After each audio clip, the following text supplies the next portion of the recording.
probably this is the whisper episode. The Yin Yang Twins whisper song. This is the whisper episode because we're secret agents.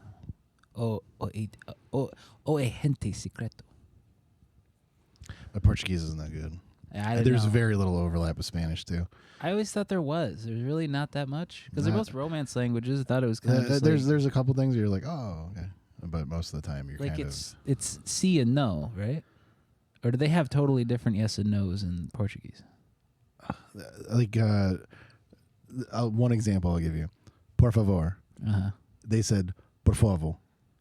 Oh, so like it's similar but different. It's like mashed. Yeah, kind of. It's like okay. It's and like I don't even know. I probably butchered that too. I probably just picked a word that sounded like. There's more favor. L's. Yeah. Okay. Yes. Portuguese. Portuguese. We're talking about The Secret Agent today. Yep. For No Reason Radio, episode 16. We should probably know the actual. It's 16. I'm pretty sure it's 17, actually. Starting off with a bang. One moment, please. Starting off with a bang. It's got to be 16. I swear it was. I just looked today and it was 17 we're on right now. 17? At this moment, yeah. Let me check. 16. We're 16. Seth was wrong again. Yeah, last week we talked about average movies, and that was because it was a filler episode because Super Bowl was on. Do we have any comments about anything that was shown during the commercials, ads, game? I think I'm with most people on this. That Super Bowl was so buns. It was boring. The game itself was boring as hell. It was buns. Actually, I liked the game. I enjoy it because I like looking at the... You're a defensive schemes guy? I'm a defensive scheme guy. Being a Detroit fan, that's all we have. Look at that double coverage back there. Look at the nickel package. I enjoyed the game. It was a good game of football. It went how I thought it was going to go. I thought Seattle was going to just steamroll because they did. The Patriots got so lucky getting there. Their schedule was kind of weak. It was off. That game with the Broncos was one of the worst things I've ever seen in my life. But the game kind of, even though it was a defensive game and a lot of field goals, it still was kind of a steamroll, just not offensively. Yeah, it wasn't any kind of competition going on. If anything, it made me feel a little bit better for like Goff. It was like, oh, Sam Darnold can do that and they can still win. Like, this team's not dead, you guys. Yeah, Kenneth Walker had a great game and deserved what he got. And I couldn't tell you a commercial. There were so many AI commercials. So many gambling ads. That was we did a drinking game at my place every time there was a gambling. Yeah. Gambling commercial. I took a drink and I was. It got pretty gross because like they got like actual like NFL anchors, and they're like talking to you like, if you bet right now for who's going to win the kickoff, it was like, what is he doing? There was that Kendall Jenner thing too. That I can get. That's a little bit more gimmicky, entertainment-y. But the ones where they're like talking like. You can win right now. It is like, oh my God. We really got to work on the gambling ad laws in this country because we're going to look back on 20 years and be like, good God, that was disgusting. The AI one was gross too. A lot of AI commercials, specifically the Ring doorbell cameras of, we can find lost dogs for you. I didn't realize how bad that was until several days later. I was like, oh, that is bad. Yeah. And then they rolled that back. Like there was so much backlash from that commercial that they're like, all right, we're not going to work with that company that works with like DHS and ICE for now. It's all right. Right. Yeah. And then what was the other one? A lot of Chat GPT stuff. Mm-hmm. But like, why? Like, do you think people were just like, I gotta get Chat GPT right now. I gotta get. What was that other one? I forget. The one where another one. The person you can code. Like they were talking to a person who was like an AI, and that was like an example of like that's what open AI is, and then we have our thing. It was like the knockoff of the I'm a Mac, I'm a PC. Like, cause didn't it have Justin Long in it? No, that's or was that that's a GLP-1 commercial. Was it a GLP-1 commercial? That was a GLP-1 commercial. All right. I saw that and I'm like, that's gross. All right, let's pivot to that because also having Serena Williams be a spokesperson for a GLP-1, someone who has been in phenomenal shape for their entire lives. Phenomenal shape and is a god tier generational athlete. Yeah, and it's like, oh no, you can't do this. Yeah, like what are we doing? No, you need to take. That's like you need to inject yourself with stuff that's going to hurt your bones. Yeah, that's like Arnold Schwarzenegger doing like creatine. It's like that's all I got to do. You got to take GLP-1. You have to do a superset. You take the Manjaro and then you take the Manjaro and then you take the Ozempic and you do a superset of both. Yes. Yeah, it's like, oh, that's it. And then you're like, yeah, pretty gross. Yeah, there was definitely a lack of like entertainment ones. I think that days is gone with YouTube. They're not taking risks. I said this the past couple of years. They're not taking any risks with these. Like you remember Pumpy Monkey Baby? Doritos was, there was no Doritos. There was no Doritos. No Mountain Dew. Oh, there was the Budweiser. We used to be a country. Why don't we put all this money they put behind Mr. Ba with the Ba and then make an actual commercial? Yeah, I mean, Mr. Ba with the Ba. There is a really good podcast. He doesn't even speak English. He doesn't even speak English. He's not even from here. There's a really good. He's not even from Alabama. There's a really good podcast called The Town. It's more Hollywood businessy, like it's the business world of Hollywood and movies. And I forget what the host's name is. I think it's Matt Bellany. I could be wrong, but he talked to somebody who was in charge of one of the agencies that slates the commercials they get. And it was weird that there was like such a departure from like no movie trailers, no like, I mean, Pokemon, I guess, but that was like an anniversary thing. But yeah, it's all in on AI for now, and it's kind of weird. There was no risks taken. It felt like even the ones that weren't about AI were written by AI. And the ones that were about movies were like, watch the full trailer. Here's a 15-second blurb. It's just like, oh, I couldn't remember. What was a movie that was advertised? Project Hail Mary. The one that you drafted. Yeah. And they made a big deal. Like Ryan Gosling posted like a social media video about, hey, we're in the big game. Like there's an ad coming for the movie in the big game. And all it says is watch the full trailer on YouTube. Man. It's like, oh, that's lame. I wanted to see the whole thing. Let's talk about the halftime show. It was great. It was great. I had some vibes. I was arguing with my family about this. He sings Gasolina, right? No. He doesn't? No, there's a blurb of Gasolina in it. I heard it. And that's like a tribute to Daddy Yankee, who sang Gasolina. That's the Daddy Yankee song. Yeah, that's a Daddy Yankee song. All right, so I was wrong, and I apologize to my family. Yeah, Daddy Yankee supersedes Bad Bunny by like 15, 20 years. Okay. Yeah. I was more wrong than I thought. There was a conversation, like people were like expecting, like if no one knew if or any special guests were going to come when they announced him. And they're like, well, if he's going to bring a special guest, it's going to be Daddy Yankee. It's going to be another... Not Ricky Martin looking beautiful. Fantastic. He looks amazing. Same age as Kid Rock. We didn't even recognize him. We didn't recognize him. Like, we were looking up because we were like, is that Pedro Pascal? Did you see? He actually was in the halftime show. Yeah. Is that Pedro Pascal? Is that Cardi B? In the casita. Is that Carol G? Is that Jessica Alba? Yeah. It was a who's who of Latinos. They're just hanging out. Yeah. And then we looked that up, and then my sister's like, that was Ricky Martin. Yeah. What? Yeah, it was great. You didn't recognize him. He didn't even do Livin' La Vida Loca. Yeah, not the big one. And then Lady Gaga being the great white savior. and like kind of trumps the whole there's no English. It's like you literally had a salsa rendition of... Yeah, okay, so I'm going to put on my white guy hat real quick. I do wish that they had subtitles so I could follow along to what was going on. Yeah. I do wish that. Who was it? I wish that a little bit. Was it 50 Cent? This is years ago. Uh-huh. Bad Bunny had done a televised thing. Uh-huh. And they did him dirty the same way, where the captions were singing in Spanish. That's all it said. Singing in Spanish. I don't remember that. And it like at least this time you could follow along if you were a Spanish speaker. You can see the Spanish subtitles. But yes, at this point, some Spanish nonsense. Yeah. At this point in 2026, you should have the option of going to your closed captioning and picking what language you want it translated to. Just a quick translation. If I can do it on YouTube and Netflix, I feel like the whole controversy would have been gone. With that. Yeah.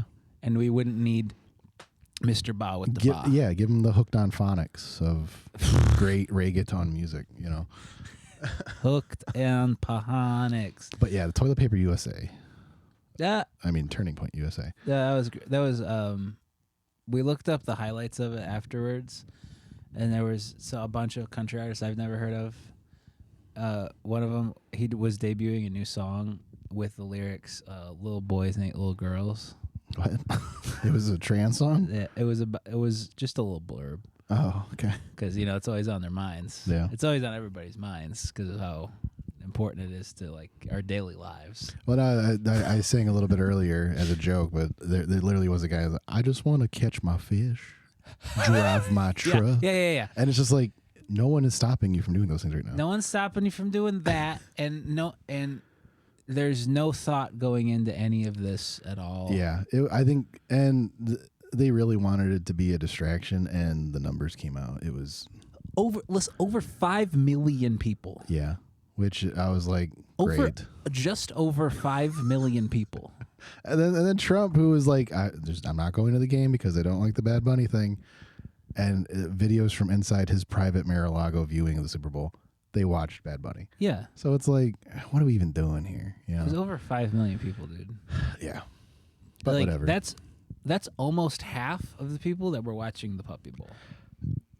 Did you know that one of the puppies died? Like the one that was like disabled and like had wheels? With the wheels? Yeah. Like after it showed, I think there was like a blurb. It was like, we regret to inform you that Gracie has since passed. Oh my and I was God. like, no. Oh no. Yeah, everyone was like, this dog's my spirit animal. Okay. It was like, okay, I thought for a second you were like, because... No. Like during the filming. Yeah, didn't tear an ACL on the field. No, it was literally like because it was adorable. Sense. It was adorable in the Puppy Bowl. The dog with wheels came out, and all the dogs were just like, "What is that?" Like they were all just like all interested. around. Like, yeah. what is that? What is that? And it was like, oh. No, I love. Just a quick side. I watched a lot of the Puppy Bowl. I watched pretty more of the Puppy Bowl than I did the Super Bowl. If I'm being completely honest. There was a Shih Tzu that was just planted, just fell asleep in the end zone of the one end. And they, every now and then, a gang of dogs would just barrel over him and then just look around and then just go back to sleep. Yeah. And then 5 minutes later, yeah. I love when they do like the color commentary. It was like, oh, targeting, targeting and unnecessary roughness. And one time there was a field goal, and I was like, why was that a field goal? It's just like, why do you care? Why do you care if it was a field goal? I'm like, let's have a little consistency here with the rules of the Puppy Bowl. It's like, do you want this league to expand or not? What are we doing here? Do we? I got to imagine their numbers are better than the TP USA thing. Oh yeah, well, 5 million because kids love it. They're not stupid enough to air it during the game. Yeah, it's like before. They'll do it's before it's like an hour before it ends, and it does during, but it's a rerun. You know, they just rerun what they just did because they're not stupid. That's such a good idea. That's such a good idea. Like money goes to charity for dogs. Yeah, who doesn't love that? It was great. It was and then I think one of the years they had like cats as like the cheerleaders. Yes, they do. Yeah. They did this year. Like kittens. They and it's just like this is great. They have the kitten kibble halftime show usually. It was great. It was great. I actually am really into the Puppy Bowl. I'm a sponsor. Now that I'm actually talking about it with another person outside of my family, I'm like, no, I'm actually really into the Puppy Bowl. Okay. Yeah, it's actually really important to me. Yeah, that's great. That's great. I do like that's a good cause. That's something that you should put money towards instead of a Ba with the Ba. Ba with the Ba Kid Rock halftime show. He doesn't even speak English. It wasn't even live. It was lip syncing. And then he had to post a video on social media of like, all right, here's why it looked like I may have been lip syncing, but I totally wasn't. Here's my sound engineer to back me up on that. And he's like, I guess, man. Bro, it's fine if you were lip syncing. Yeah. You're 80 years old singing. Same age as Ricky Martin. Look about the same. Aging like milk. You see a guy move like that before? All right. So let's get into the actual topic of the show. Agente secreto. The secret agent. I have so many questions. Yeah, this movie has gotten, rightfully so, a bit of Oscar buzz going into the awards season, especially after the Critics' Choice Awards and I don't think we. It dominated at Golden Cannes. Globes. It dominated at Cannes. It did well at Cannes. But yeah, so The Secret Agent. Let me pull it up for everyone at home to kind of see what we're talking about. I'll refresh it so the trailer restarts. I'll be honest. After I rented this and I started watching it, I'm like, did I rent the right one? Yeah. Because I legit had no idea what was going on until about an hour and a half into the movie. Yeah. No clue. I was trying to make connections as to who was doing what to where and why. Yeah. Did you go in completely blind? Completely Like blind. there was no, like you didn't even read the blurb. I didn't read any blurbs. Okay. I just pressed rent thing. Okay. Yeah. So this movie takes place in 1977. In Brazil. You follow a character with two names. One is a fake name because he's on the run. He's Marcelo for the first 2 hours. Yeah, he's Marcelo, and then he takes the name Armando, and he is on the Other run. way around. Armando takes the name Marcelo. You're right. Yeah. And he's played by Wagner Moura, who is phenomenal in this. Like he genuinely really deserves a lot of the praise he's been getting. He kind of carried it for a while. But yeah, so it's 1977. Him and there's another character I absolutely adored, even though I didn't know what was going on. Who else? The old lady? Dama Sebastian? Silvestiana? Yeah, something like that. Silvestiana? Yeah, the old lady, little 77-year-old. Oh my God, she was wonderful. You could tell. It kind of felt like everything she said wasn't in the script. Like a lot of the actors were just kind of laughing about like how like quick she was. It seemed like a lot of their reactions, what she was saying, seemed genuine. Yeah. To what she was doing and saying. Like it looked like everyone loved her. Yeah, this is the I'll show the cast thing up here because it's great in that there are so many Brazilian actors that have yet to do anything. This is like the first thing they were to ever get did. pictures, like they don't have headshots. A lot of these actors are directly out of Brazil, and I gotta tell you, Off the street seems like a lot of them. This is such a culturally beautiful film. Like it is so vibrant, it is so full of life. This is like there's not many movies we see of Brazil like this.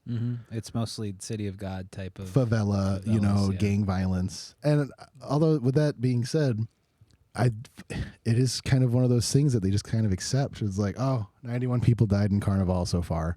Like, it's gonna be 100. We're thinking 100 this year. It's like a thing, like a cool thing. And I looked it up because the movie does take place during Carnival. Yeah, like 4 days of it. And this actual time this took place, Carnival had 161 deaths in 1977. And was that more than usual? I don't know. I don't know where they track the statistics on that, but it's just people are like, it's a way of life. Yeah, that happens. Like it's Carnival, people are gonna die.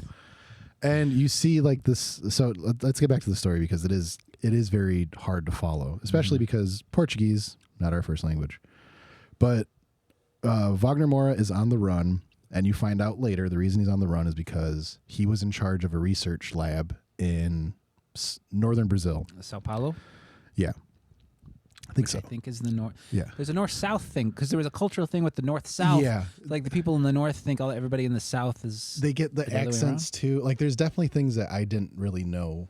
Again, we don't know. We're not privy to Brazilian history. But I learned. But like, there's a scene, again, this is kind of cross-cutting the story, where hitmen are kind of looking for Wagner Moura. And they ask him, is he white, black, indigenous, brown? Like, what are we talking about? Because Brazil has all of these. Yeah. And like there are some points where like, it's a white guy and he's speaking straight up Portuguese. Yeah. And you're like, oh shit, like I didn't realize it was like that. They got whites down there. Yeah. So anyways, he was the head of this research institute. Can't get rid of us. Sorry. And one of the things that him and his lab kind of is groundbreaking at the time is lithium battery technology. Like they were one of the early labs that found this. And he put a personal patent on this research that he had found. So a lackey for the government, which at the time is very communist, who is a businessman. Was it? I don't think it's communist. I think it is. It's very anti-communist. Well, I mean, in today's sense, it would be communist. This is what I was confused about. Because they call him a communist. They call and him he's a like, communist. I'm not a communist. It's a military dictatorship. Yeah. We should, yeah. At the time. That's what it is. And I don't understand the connection between the bad guy whose name is Gahil. Names are going to butcher us. Yes. Pull it up. We got to know the bad guy's name because it all comes from this complete garbage person. That's where everything begins. It's a G. and ends. It's a G. It's a G.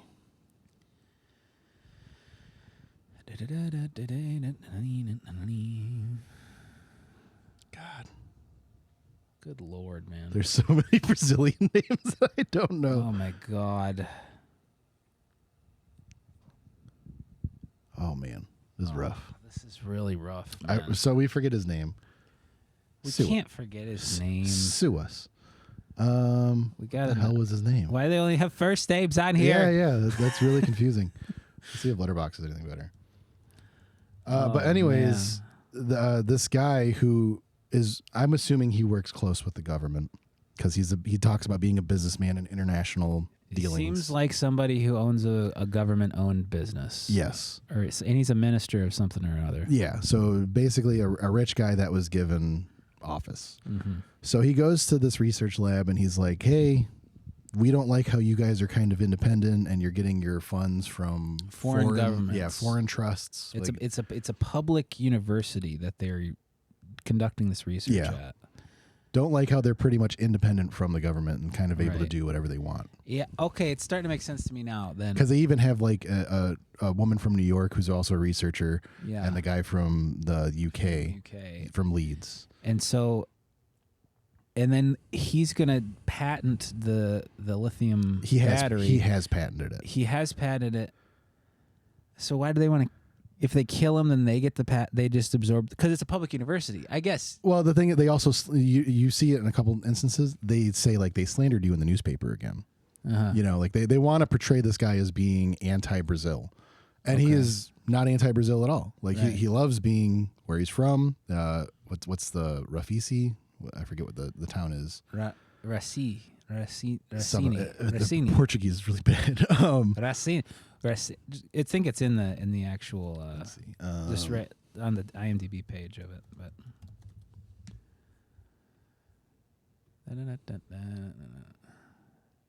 Recife. So anyways, he doesn't like that he's got the patent, and they basically say they have a whole meeting, and they're basically saying we're going to shut you all down so that we can kind of absorb you into the government way of doing things. And I almost said Pedro Pascal. Nope. Wagner Moura is like, well, it's going to be hard for you. I have the patent. So they basically force him to go on the run with his wife. Mm-hmm. And his wife is also a teacher at the time. And we are told that she got pneumonia and died. I think more likely is she was killed. Yeah. I believe there's that meeting that they have at the restaurant between the government lackey evil man and his son, who's also looks like a little mobster, you know. And he does a thing with the napkin. Do you know what I'm talking about? Yeah. He what is that? He folds it into a triangle. What is that? It's like the Michigan mitt, right? But it's a triangle. That's the shape of Brazil. It's not really, but to them they use a triangle. Okay, they use a triangle. Yeah. And then he cuts it in half, and then he's like, I didn't know the north-south thing was a thing. Yeah, so there is a distinction between, because the South is closer to the Amazon rainforest and more indigenous people, and there's some racism there.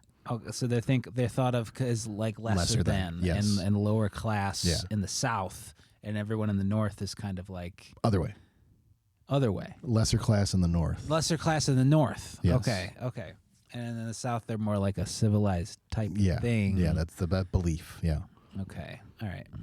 So that's why there's a lot of there are some subtle instances where characters are straight up kind of treated differently just because of the complexion. Even though they are Brazilian to the core, speaking the same language, they're like, oh, like, because there's that scene where the evil guy, who we can't remember his name, where he is talking to somebody, and I think he's talking to the guy from the UK, And he's like, "Are you?" He's like, "You're from Britain?" He's yeah, I'm from Britain. I studied at Leeds, and he's like shocked because he can't believe that somebody with a dark complexion could make it to a university like that. Yeah. You know, and it's just little instances like that where that's where some of that racism pops up. Yeah. So, anyways, forces him and his wife on the run. His wife ends up dead, and so he sends his son to his father-in-law to kind of hide out, and he is pretty much. And they say it, and like it's a hot button issue for them. He's basically a refugee on the run from the government, and They don't like to use that word though. yeah, but in all intents, that's exactly what he is. And he is housed in, like we said, there's a wonderful old lady who is kind of, running this underground railroad almost, Yeah. helping basically dissidents of the government who have been given a black mark, even though they've done nothing wrong and are trying to get out of the country. Like, you can stay here while we figure it out, And the thing is, this isn't like the movie is called The Secret Agent, but this is a very small operation. This isn't, we got officials, at the military. We got guys over. No, it's like, It's just a couple of guys, a couple of jerks, and he's not necessarily important. not really. Just because he has the patent is why the government wants him. The evil guy ends up sending 2 assassins Yes. after Wagner Moura. It was a guy and a stepson, Yes. and they send him after him. And the guy, the older guy, the father, he was in the military and he was kicked out. Yeah, So it's like the military guys didn't like this guy, right. and he takes his stepson, who is rumored to he killed the mom, Right. and his stepson is kind of following him, and it's to find Wagner Moura for that rich guy who rich shut guy. down the operation. And I looked up how much money he was paying him It was like, wasn't it like $15,000 or $10,000? in translated to today's money in U.S. inflation. dollars. Yeah, because it's like 40,000 cruceveros, something like that. In today's money, $4,000. Yeah, it was not a lot. He's not important. That's one thing I noted is because like a lot of these scenes happen like for like a secret agent movie, happens in Western countries, happens in Europe a lot, like you look at the James Bond, and when you look at instances like these, there you will come across some people who are like, you can't buy me, so they get tortured in the chair. It's like, I'm never going to give them up. But when you're in a very poor country, you see like there's a scene in the movie theater where the projectionist, who is friends with Alexander, and Which is the father-in-law. The father-in-law who's taking care of Wagner Moura's son. who's housing his son and like keeping him hidden, and he seems to like him. Like, he gets a call and they're like, "Hey, is this so and so? Does he work there?" And he's like, I can't get. "I can't give you that information." And then literally like 3 scenes later, he's like counting some money, and he's like going through his stuff. Yeah, this is where he lives here. Yeah. This is his whole family and their addresses and birthdays. But yeah, like it's because it's so poor, you can bribe anybody. Yeah. Like it's like it. And the thing is, like the evil guys that have money, they don't even want to be inconvenienced with bribing poor people, but they're like, I guess 4,000, and that's like $8, It's like, He's like, yeah, they don't even want to kill him. yeah. They hire the 2 guys who are hired to kill him, Hire hired another another guy who they pay even less, they pay maybe a couple $100. And again, I think it's less than that. I think it's like $80. But the thing is, they hire a guy who is indigenous looking. Yeah. Who is, you're in a shit pile. All you do is pile sugar. You are a less than. Like, why would I dirty my clothes over this random guy who I don't really care about? So they give it to an indigenous guy. And he ends up kind of being like the anti-hero. The guy in One Battle After Another that was sent to, take away Chase Infinity's character. Right. And at the end, he's the like, Native American guy. yeah, at the end, he's like, you know what? Fuck this. Yeah. And he kills all the evil right-wing assholes. But the thing is, the difference is with this one, he was kind of forced into Yeah. this situation. He didn't really want to do it. Because we didn't even talk about the chief of police. Yes. We didn't even talk So- about the chief of police. So the Who was, oh God, I loved. His name is so weird. His real name is Diogenes, by the way. Elucides or something like that. Elucides. Elucides. His real name is Diogenes. Diogenes. The actor's name is Diogenes, like the Greek philosopher. Yes. So anyways, the secret agent part comes into it, where not only did they put Wagner Moura in this house to stay hidden, they give him like this alter alias Marcelo and a job inside of a government building that makes identification cards. And has all of the birth records of everyone in the country, or at least in this. It's a lot. It's a lot of paperwork, and it's just like insane how much they have, and it goes back decades. Everybody, and there's no record of his mother. Yeah, because his mother was indigenous. Yeah, I believe, which is the whole thing. By the way, everything we're describing happens an hour and a half into the movie. Yeah, The first hour and a half, it's just him getting an apartment and walking around. Yeah, you don't know what's going on. You don't know if he's on the run. You don't know who he is. If you didn't read anyone is. If you didn't read the blurb, you didn't know like, oh, is he a secret agent? Like you would think that. I thought he was the secret agent. He's not. Who is the secret agent? No, it's just.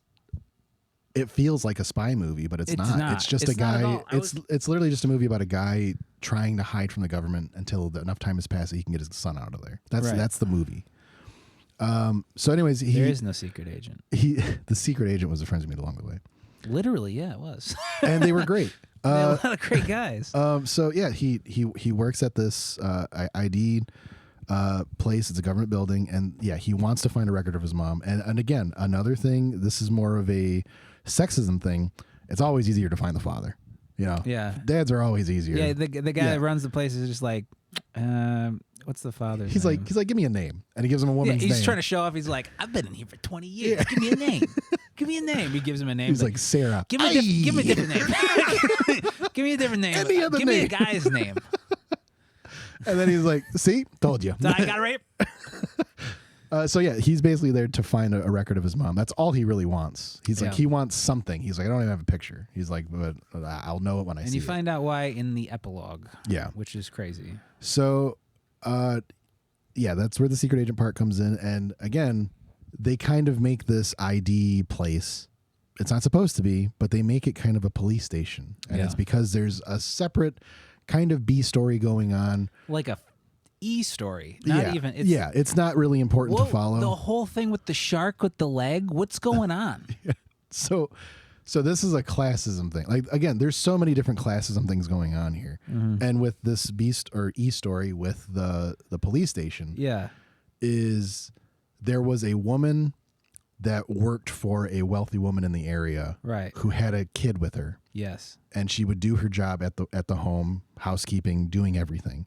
And again, this goes into you find out later where the grandmother was basically enslaved. And again, this is another one of those classism, racism things that pop up.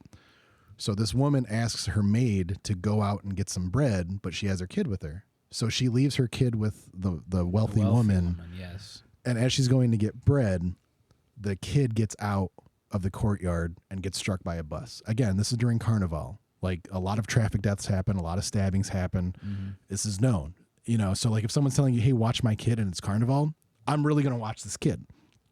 So the kid dies.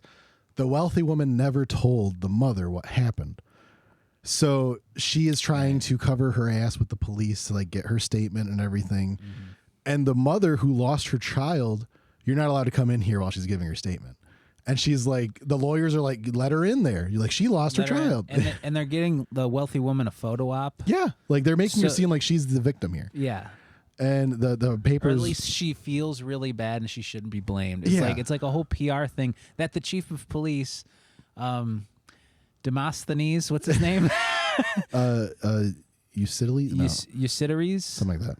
You said it's another Greek philosopher, which is, again, it's so funny that his real name is also a Greek philosopher. Yeah, so they literally bring a police station to this ID building just for this. And he's such a piece of shit. Yeah. He's such a piece of crap. He brings Wagner Moura like, hey, I want to show you something.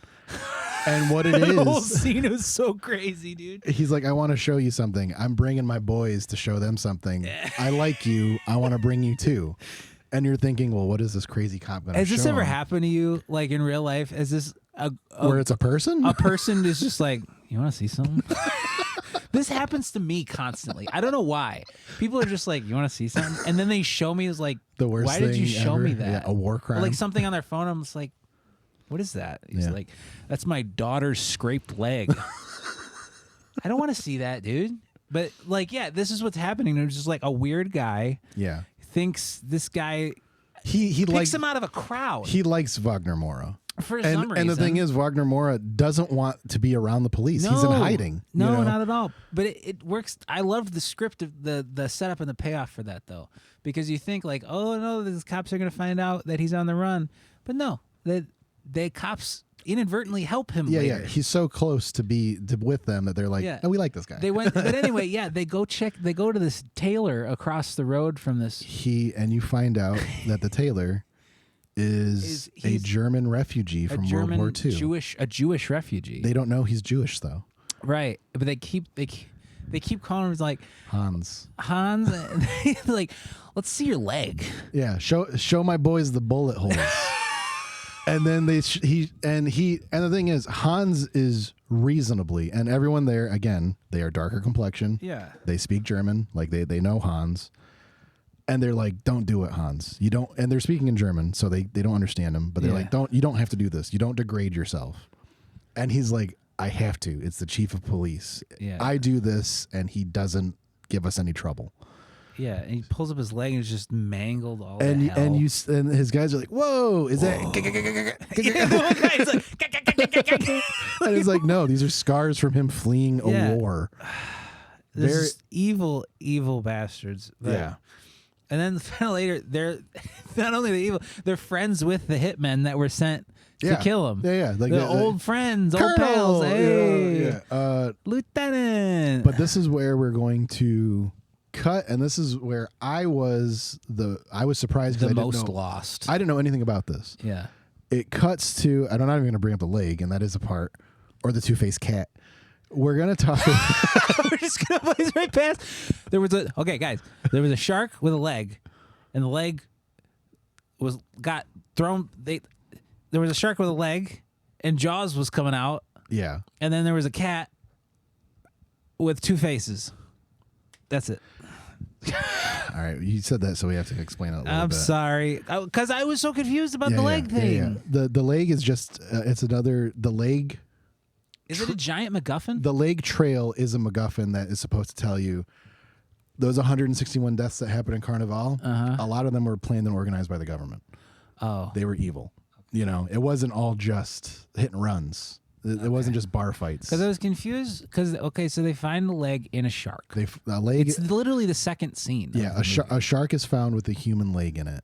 And the cops take the leg, take it to the morgue. Later on, those same cops, the Diogenes and his sons, adopted sons, they go to the morgue with a cow leg. No. It isn't Diogenes. It is the police. The police that are with the colonel. Yes. It's not the two hitmen. Yes. Okay. The chief of police is Diogenes. Okay. All right. You lost me there. Sends his sons. He keeps calling them sons, But they're police officers. whatever.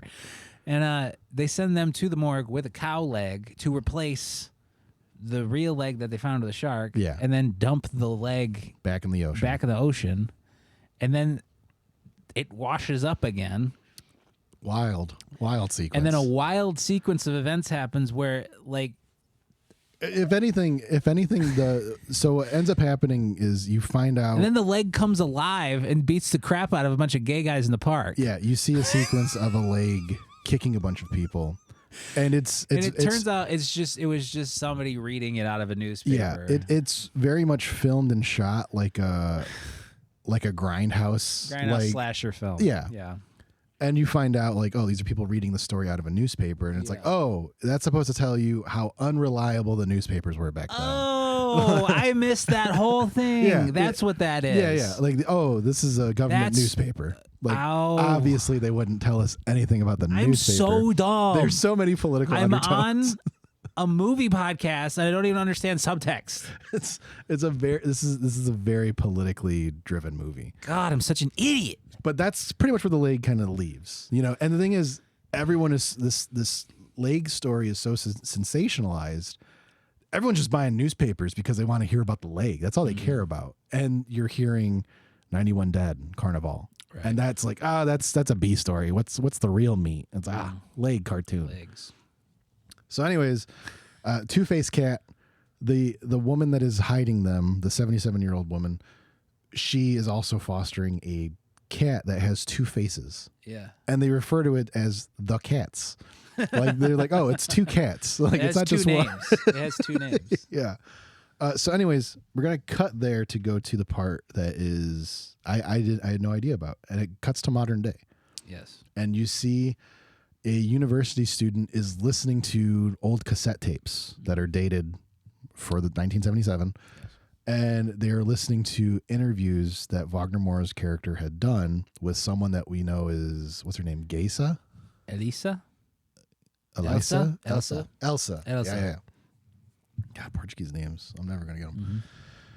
And you find out that she is one of the people that's heading this kind of underground railroad to get these people out of there. A political refugee. Yeah. We find out that the people that are funding this, it's literally just a couple rich people, that made a lot of money off the government, and they kind of feel bad. So they're like, we'll help a couple people get out. Kind of clear our conscience a little. And they are asking Wagner Moura about, why are you on the run? Because they really don't know. They don't know the whole details. And he tells them about this guy that came, shut his operation down, threatened his wife at the dinner, And I love when he says, like, I would kill this man with a hammer. Yes, that is such a good, oh my God. That's one of my favorite scenes. Probably the most powerful scene in Wagner Moura is because they put this cassette recorder down on the table. And he's like, I'll spill it all. I'll tell you everything. He's smoking a cigarette. And at one point, it gets to be a little too much for the father-in-law, so he has to leave. Yeah. And they ask him about the evil man. We get, what is his name? Just enough of this. What is his name? My gosh. My goodness. Just Google bad guy in The Secret Agent. It's you. it's that guy. Evil bad guy in Secret Agent.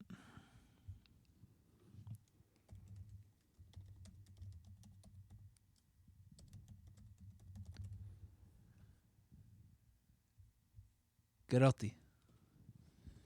Dr. Garotti, a corrupt, powerful industrialist and former government official who hires hitmen. Garotti. That's who it is. And so he's telling him about him, and they ask, and so he stops the recording.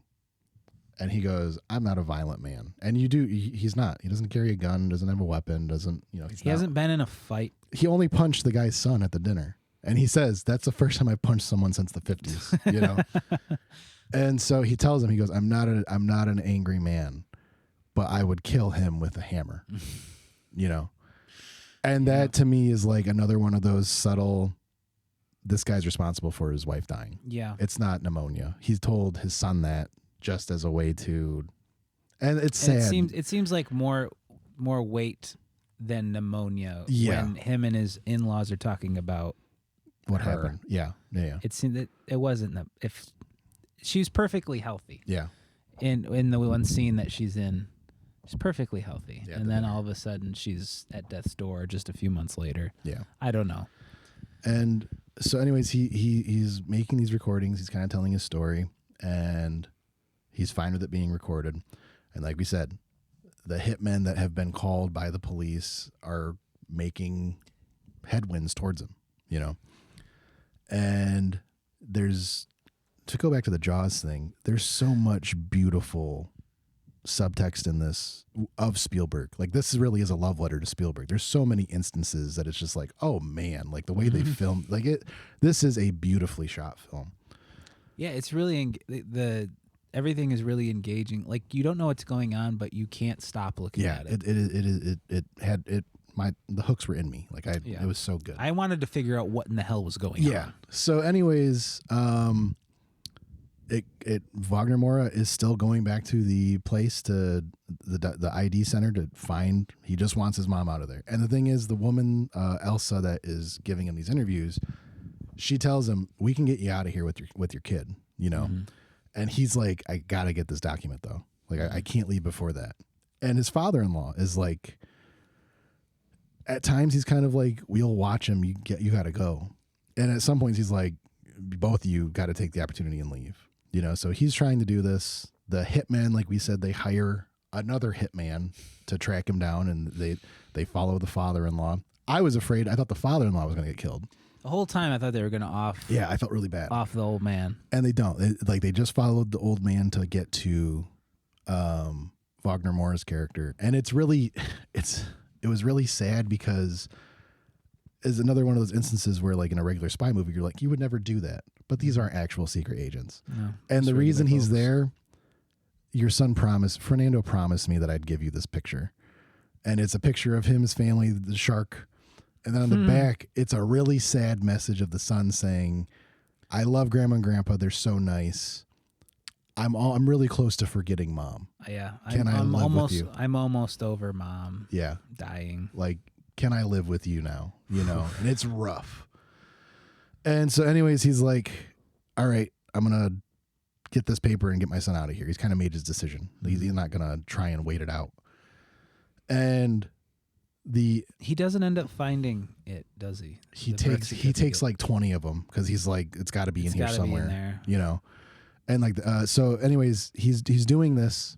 The indigenous hitman follows him and sees the Alexander talking to maybe my favorite scene. Yeah, where he's Armando, and he like Armando, and he just like you're the whole time you the viewers just like don't move, act natural, don't act move. natural, like don't keep moving, but he does a little thing. The first time he hit it, the first time, yeah, and then he kept saying Armando, and there was one he just kind of like looks back a little bit as he's walking away, and I'm like, that was it. Yeah, that's what gave it away right and there. it's so subtle, it's so good. Yeah. And so that tells him, he's like, that's him. Yep. And he's got a picture of him. You know, he looks different than he does in 74. Yeah. And so, and this is probably one of my favorite parts where he's like, oh, that police guy loves me. Yeah. I love that. So, it's such a good setup and a payoff. So he goes to this police station, a place that he should be terrified to go to. Yeah. And goes right up to old Euclides. He's like, hey, there's this guy. He's trying to kill me. He's like, I don't got a gun. He's like, I'm not my guy. Yeah. You're my guy. Yeah. I showed you Hans. I showed you the German guy. We all laughed at him and scared him together.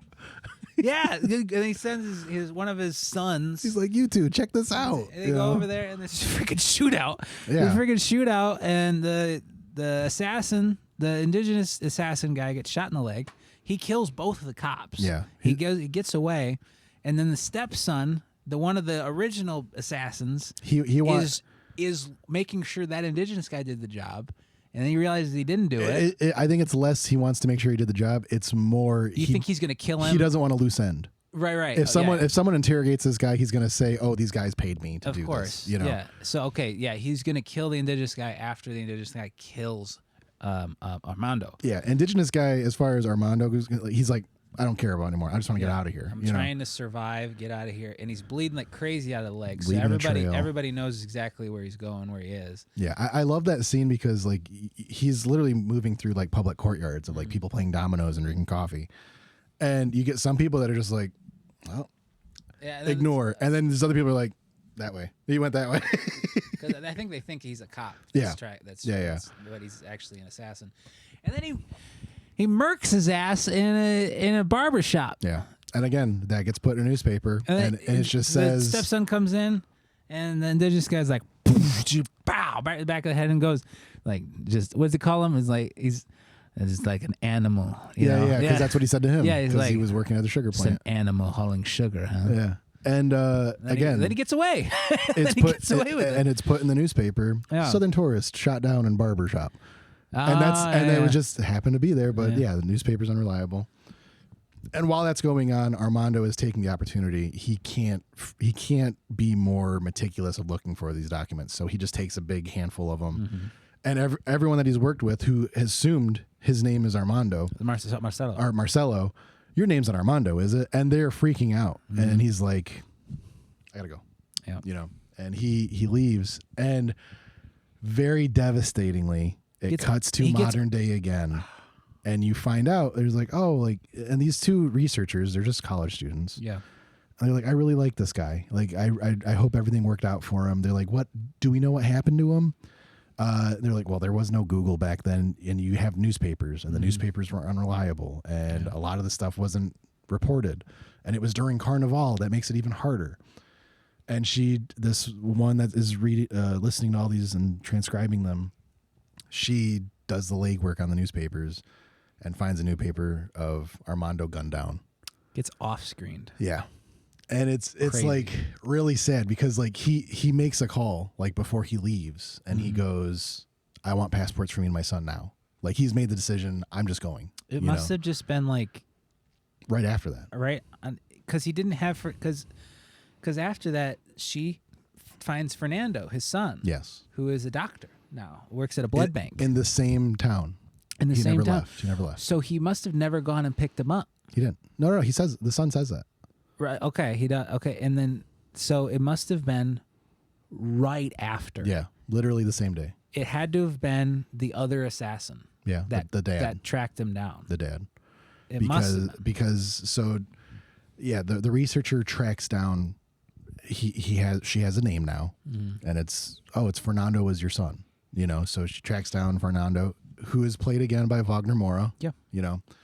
I like the little subtlety of just blue contacts. It's like he looks like his dad. Yeah. It's the same actor, but it's a little different. And it's really interesting because she's almost looking at Armando as like a hero, and he's like, I don't have any memory of it. Like, you know more about him than I do. Yeah. And I barely remember him. He's like, my grandpa who raised me, he was more like my dad. That was my father. Yeah. And he says, he tells me the story about the day that my dad was supposed to pick me up, the day that he died. And I was waiting. I had put my best clothes on and I was ready to go, and he never came. So he never knew he was dead. He just thought for years that he just left. It's possible. But yeah, it is interesting, and it's very nice. She doesn't have to, but she's like, I recorded everything that I was supposed to transcribe. They wanted the tapes back, but you deserve to listen to these, And maybe he listens to them, gives them closure. Doesn't seem like he does. But he doesn't sound too eager for it. No, he doesn't. He kind of seems like he just threw it away as soon as she left. That's what it seemed like to me. And then it's not because he's a jerk. It's just like he just doesn't want to open that up again. He doesn't want to open it up.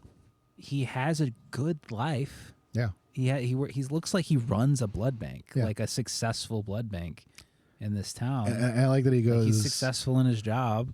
He brings up the shark thing, and we forgot to mention throughout this whole movie, Fernando as a little boy is obsessed with Jaws. Yeah. And the shark and the leg in the shark story, he's all for it. He's like, this is great. He keeps drawing like the shark poster trailer. Yeah. And he has nightmares about sharks. And then he tells a story. And when he's an adult, he's like, my grandpa took me to see Jaws out of the blue. I don't know why. He goes, but he went and the nightmare stopped. And then he's like, do you want to know where I saw it? And then she's like, where? And he goes, it was here. This used to be a theater. And I went with my grandpa, and now it's a blood bank, and I work here now. And it's weird, like it's such a small world for these people, and it's so hard for them to get any information about their parents. Yeah, and it's just these earth-shaking events happen all around them, and then they can't get any information about it at all. It was like a whole section of people just disappeared for a little while. Yeah, for like a 5-6 year period. Like there was no more than that. It was probably more like 10, 20 years. Yeah. In a whole country, a developed country where it's like people didn't exist at all. Yeah, like there's another scene that kind of goes. It's an early scene. He goes to get gas. Oh, the first scene of the movie. Yeah, he goes to get gas, and he sees a body with just a cardboard sheet on it. And it's barely covering anything. And he's gonna leave. Why even have a cardboard sheet? It's like it's just why is it there? And he's gonna leave. Yeah. And the guy that was running the gas station at the time is like, whoa. Like, no, don't worry about that. Like, it's fine. Like, that happened Sunday. That happened almost last week. And so he fills just up. Move the body. Yeah. Move the body into the trees or something. I don't know. And the guy's like annoyed. He's like, no one's stopping, And so he gets gas. The police come. And he's Such like, a weird place to start the movie. And he's like, oh man, the police, finally. I called about this on Sunday. And they're like, we're not here for that. Yeah. Like, we didn't know about that. We're here to harass this guy. Yeah, my guy wanted to know about this yellow beetle. Yeah, it just here to harass him and then extort him. He's like, he'd steal his cigarettes. Like, God, I understand why, because you got to set up that the cops are bad. Set that up. But yeah, this movie. It hooked me because I was confused, and most of the time when I'm confused, like for example, I just tried to watch Macbeth, the Michael Fassbender Macbeth from a couple years ago. Yeah. It's gorgeous. I don't know what the hell's going on, and I'm halfway through, and I'm like, I don't care. Is it a Shakespeare thing? Yeah, it's perfectly Shakespeare, Yeah. and like I don't. A lot of times with confusing movies, I'm just like, I don't want to invest the time in this. Yeah. This Well, movie, no. I mean, like when I say it's a Shakespeare, I know it's a Shakespeare thing, but I mean, like, is it? it's word for word of. Yeah. But like, are you unfamiliar with the story? I know the story. I can see where it's going. Okay. Like he gets the king, and then he's got to kill Banquo or whatever. But it's just like I don't want to stick around. It's not engaging to me. I'm sorry. Yeah. This, I didn't know what the hell was going on, and I didn't know what the hell anybody was saying. But I couldn't stop watching. I had to figure out what was going on. When you say you didn't know what anybody was saying, it's like you had no subtitles on. I was trying to pick up every third word. I'm like, is this Spanish? Is this Catalan? Yeah. But yeah, I mean, like it does keep you guessing because again, like the name of the movie is Secret Agent. You think like, oh, there's going to be some stuff going on, and like I said, it's not a secret agent espionage movie. It's a hide under a rock until I can leave movie. We hide under a rock with a bunch of colorful characters who are also in this apartment with you. Yeah, like there's an Angolian family. Yeah, a couple. There's a hot dentist that lives upstairs. Yeah. With a daughter, and there's just who else? Who's their little helper? Was it Silvo or something like that? Clovis. Yeah. Clovis. And he's like, "Are you in school?" No. But he helps me out. You know, he helps me out. I like how she's describes like his parents wanted him to be a man a certain way, and he wanted to be a man a different way. Great. Like make her president. Yeah, God, I love that woman so much. I would die for this woman right now. I love that scene where like everyone who's basically a refugee in this house and is really close to this lady are in her apartment, and the Angolan couple like Armando tells them, you know, my real name is. Yeah, I love that. Just and he knows, he just finds out that there are hitmen after him. He has someone that tells a kill him, order. Yeah, there's someone's like a kill order's after you, stay low. And so the weight of him on the run is finally it's at its heaviest. Yeah, and he just wants to share that. And he tells with him, the people around him. He's like, my real name is a huge risk because any of these people could sell him out at any time. Yeah, and it's not, they don't. And you expect some of them to. No. And he says, like, this is my real name. And then the Angolan woman is like, my name is, I forget, was like. She doesn't say her real name. Yeah, she goes, my name is like Vicenta Teresia. And she goes, that was the name of. That's my aunt's name. I'm not going to tell you my real name, but my name is my aunt's name. And the husband is more reserved, where he's like, I'm not telling him anything. I'm not going to tell you my name, and I'm not going to tell you where we're going. And then later on, the old lady's just like, when you guys go to Sweden or whatever. He's like, oh, come on. She's like, it's fine. It's whatever. Yeah, and her story was amazing. I would love just a series spinoff on the lady just running this operation. What was her name? Diva Santorino. Yeah, she was. I keep please look it up because that's not right at all. She was excellent. She was awesome. Wasn't Claudia? Was it? No. I wish they would have more than the first names. Cause it was Donna Santa Maria Santa Cristo. I can't remember. Yeah, they don't. I don't know why they don't have the full names on there. It'd make it a lot easier. I bet you IMDb's even confused. Yeah, but yeah, I mean this movie is it's excellent. I had a great. I didn't think I was going to enjoy it. I understand that. I didn't think I was going to enjoy it, and I didn't enjoy it for the first their half hour, 45 minutes of it. I'm just like, this is kind of nonsense. I'm gonna task myself with watching it again. Yeah, because I'm sure there's stuff that I've missed, but like it's for sure. It's- Because like I said, I was just trying to like, please let me get a foothold to hold on to here yeah. with the story that's going past me. And I didn't understand what he did to piss the guy off for the longest time. But you explaining it is like earlier, I'm just like, okay, yeah. No, they wanted his patent for that. For the government wanted his patent. He wanted to get money. Okay. Yeah. I didn't understand what exactly he did and that the thing they is, were pissed at him about. And the thing is, I think there may be a bit of unreliable narrator with what happened at the dinner. Like I think it was more severe. Excuse me. Because you do see the scene where he hires the hitman in the first place. Yeah. And he is adamant. He wants them to put a hole in his mouth. A hole. Yeah. And like, you don't do that for just a guy that you don't like. You know, it was personal for him as well. Yeah. So I feel like there is some stuff that we didn't see the full picture, but you can just kind of infer a little bit. Is his son in that scene? Yes, he is. He He's is? behind them having a glass of like whiskey. Okay. Just in my mind for a second, I'm just like, maybe he killed his son. I don't think so. No, okay. I That's don't- nothing. I That's don't, nothing. I don't think he killed him, but I mean, I think there's definitely, again, to go back to the class racism thing. They make a lot of references about his wife at the dinner, like, oh, she's a beautiful young lady, you know. So I think they did more than kill her, and I think it's implied, and I think that also kind of, for me, it kind of adds a little more weight when he goes, I'm not a what do you say? I'm not an evil man, but I'd kill him with a hammer, With a hammer. you know. But yeah, to me, let's do our. We're gonna twist it up. We're gonna. We're getting a Twisted Tea sponsorship out of this yet. Let's get the Twister scale going. Twister scale. This is your first time seeing this. Yeah, I was reading it earlier. This is really impressive. This is a 10-point scale. Thank We're you gonna for start doing with this. masterpiece, The Finger of God. Everything from the score to the catering was perfect. It changes how you look at movies and leaves you speechless. Okay. 9, amazing. An incredible experience. It has maybe one tiny flaw, but you'd fight anyone who says it's anything other than elite. Great. High tier cinema. A rock solid recommendation that you'd happily own on 4K Blu-ray and rewatch once a year. Good. A really fun time. It's better than most things you see, but it doesn't quite have that special sauce that makes it a classic. Okay. Slightly better than average. It has a few standout moments that elevate it above a standard flick. And then Twister, the perfect 5.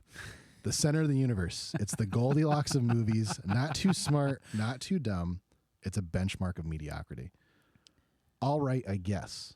It's a background movie. You wouldn't turn it off if it was on in a waiting room, but you wouldn't seek it out either. Bad.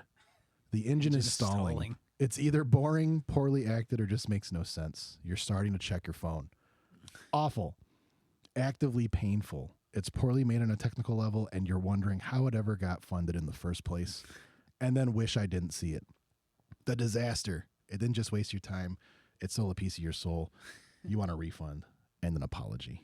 All right. That's wonderful. That's pretty Yeah, good, you right? nailed it. Yeah. You nailed it. So on the Twister scale, I'll pull it back up.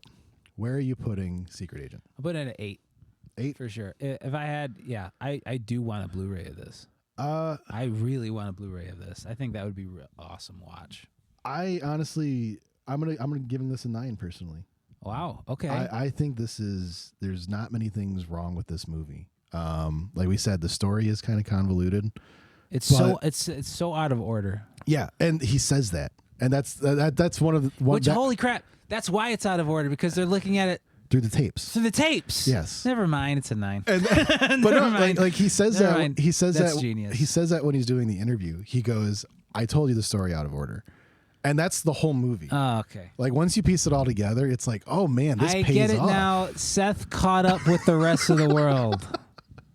Good God. So it's a 9. It's a 9. 8.5. But yeah.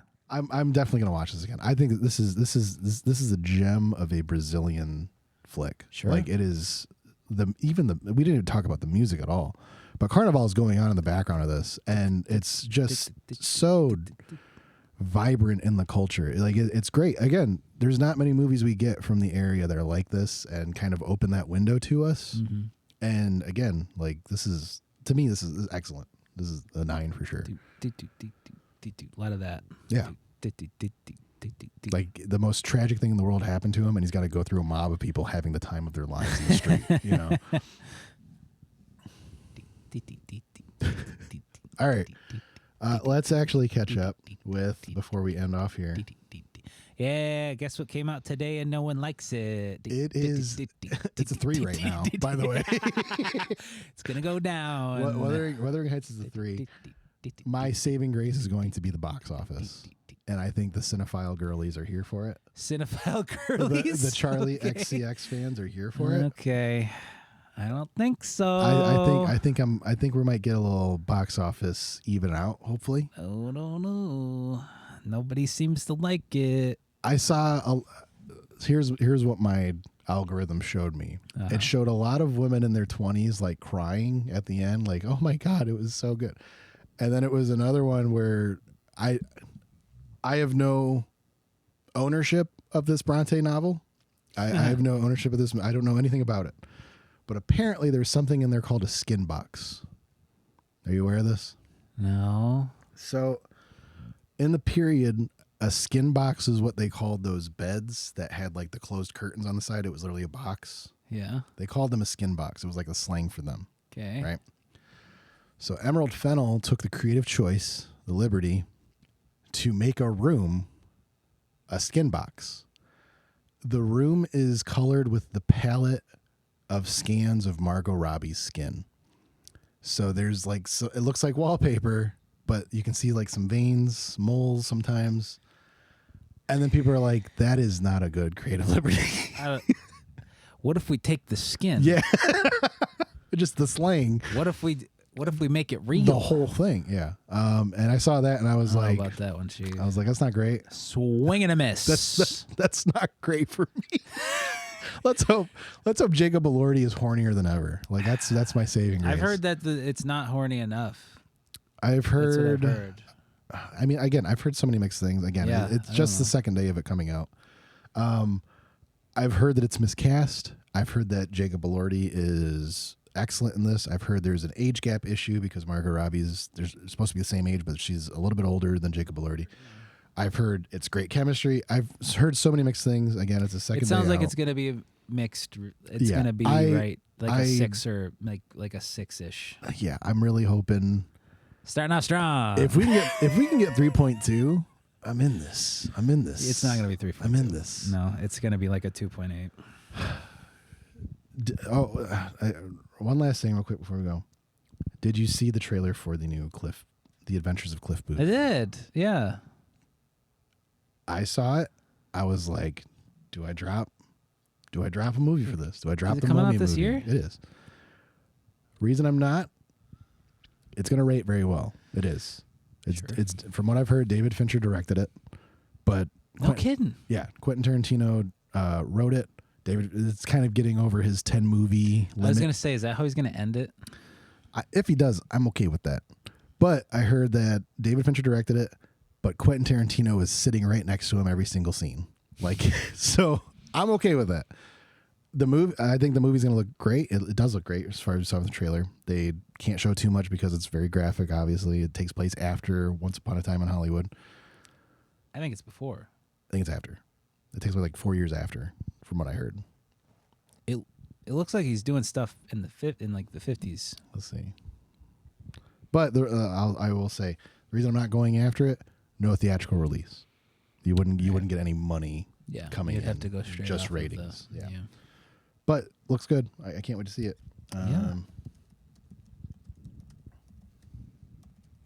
Yummers. Let's see. Starting off strong.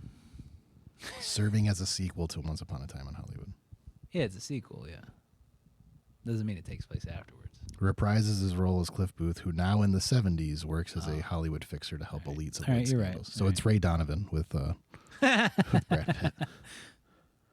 It's Hail Caesar. It looks good. Well, yeah, 1 week for that. Guys, go watch Wuthering Heights. Don't. give it. You don't need to do that. You know what? You don't even have to watch it. Just go to Letterboxd, and I've been going on my personal social media. Hey guys, how about that? This is great. To like people posting stuff. Chill out, dude.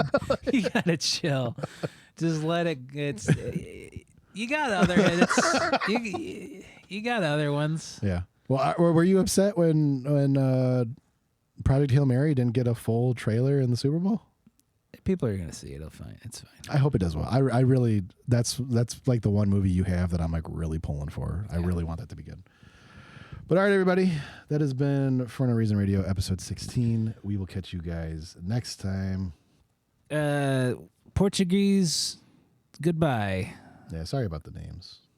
Hola gente. Is that it? That was Spanish. Oh.